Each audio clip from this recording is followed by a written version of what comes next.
Ngayong araw ay pupuntahan natin yung bagong bukas dito na window machine sanitizing para sa mga helmet natin. At kung ikaw ay tinatamad maglaba dahil sa pagulan-ulan, siyempre panoorin mo to at para sa itong video na to. At dito lang to matatagpuan sa may Modesta, Santo Niño, San Mateo, Rizal. Pagdaan mo dito sa may Santo Niño Barangay Hall ay dire-diretso po kayo niyan. Tapos pag abot niyo dito sa may Alphamart Santo Niño Church at andito lang to sa may tapat na may bandang kaliwa. Oo, andito yung window machine na bagong bukas dito. At tara, subukan natin yung gamit nating helmet na siyempre napakatagal nating gamit to at napakasulit sa ilang taon hanggang ngayon. Ganito pa rin yung itsura ng helmet ko na to. At malawak din yung lugar nila dito. Pwede kayong tumambay dito habang inaantay nyo helmet nyo habang sinasalang dito sa machine. At napakamura naman mga idol, sa halagang 25 pesos mapapabango niya yung gamit yung helmet.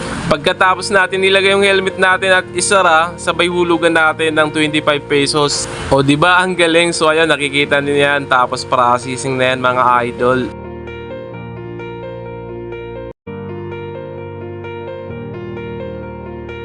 At pagkatapos ng 5 minutong pag-aantay at andito na, malapit na matapos. So ayan, patapos na yung helmet natin at pwede natin kunin pag nagbablink-blink na yan. Kaya kung ikaw ay malapit lang dito at bisitahin mo to at para masubukan mo rin. Sa totoo lang, ngayon ko lang to sinubukan dahil mayroon naman dito puro malalayo sa may Antipolo di kaya Pasig. Pero ngayon nagkaroon kami rito ng ganito. At siyempre may nakasunod na sa akin yan at susubok na rin. Maraming salamat sa panonood. Ride safe always mga idol.